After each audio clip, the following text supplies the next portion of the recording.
Hello everybody, we've got a really exciting lesson for you because our challenge to you at the end of this lesson is to go out and choose a clay and purchase a clay for the course.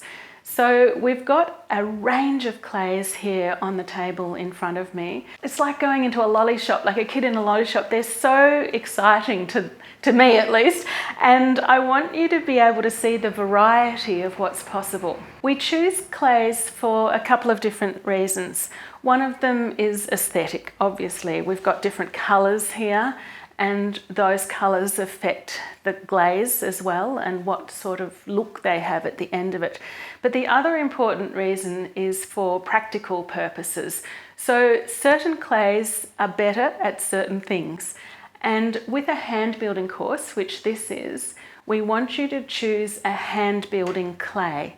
And this is where you will be dictated a little bit by your supplier and the person who you buy your clay from, and also your firing service. So this is a reminder that you do need to identify a firing service, and a little reminder that they actually do have preferences themselves about what temperatures they fire to, and they will be able to guide you about the choice of clays that are available to you that suit their firing temperature. So it's really important that you identify that now, and that you then choose your clay according to that. The practical reasons, getting back to hand building again, hand building is the sort of activity where you're putting a range of different pressure on your clay. You're working quite slowly compared to the wheel, and you'll be pressing harder and softer and different compression, and you need a robust clay that will put up with that and not crack or warp too much in the kiln or in the drying process. And then you drill down further and you start to look at what colours are available to you and in conjunction with your supplier. So we've got a few different samples here that I just want to pick up a couple and show you. So this one is a standard sort of terracotta colour, the orange of the terracotta. This is actually one of my pieces, but you can see I'm playing with contrast of the glossy glaze and the raw terracotta, a little bit of black to contrast here. I really like that contrast of having some exposed clay showing, and that is part of my design process. We've got another beautiful piece here by Pilar Rojas, one of our teachers and a fabulous artist.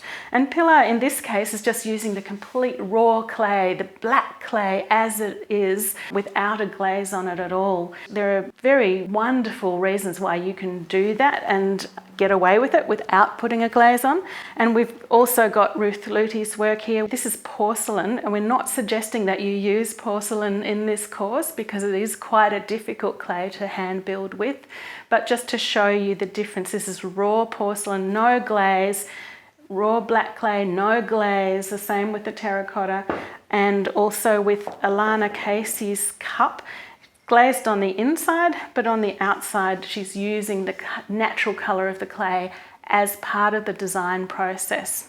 So we've also got a plate here by one of our students, which we do an exercise here at Slow Clay with our students where we get them to mix up a few clays together, and this is showing a very mottled speckled clay, a white clay, a brown clay, and it's got a bit of coloured porcelain in here too with the blue, and then it's rolled into a sheet, and then it's just got one glaze over the top, but it's the colour of the clays, all those clays, that are giving it a design.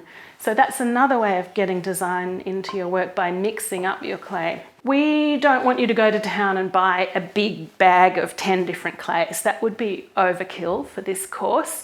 One bag of a main clay that you absolutely love. Once you go into your firing service and your supplier and choose the bag, choose one that you think, yes, I'd really like a white clay, or I'd really like a brown clay or black clay, whatever. Just choose a clay that you really like. The way to get some variety into it is to choose a small sample pack like this, and you could get maybe 2 or 3 other clays that you'd like to play with that have a different colour to that main clay.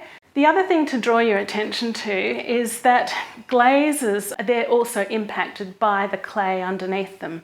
So we usually finish a pot with a glaze, and in this case, this is one of our test tiles at Slow Clay where we've looked at different coloured paints, but we've also put 3 different glazes over the same coloured paints, and it just shows you completely different, particularly this one. This is a white glaze.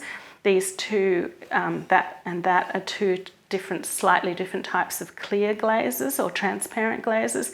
And you can see with a white glaze that that's going to not show the colours nearly as well or nearly as clearly. However, they have certain qualities. They're pastel and pale because the white is actually being played on, and the clay itself and the colours are just going to be quite different depending on that glaze. They're going to come through and make it have an influence on the final colour.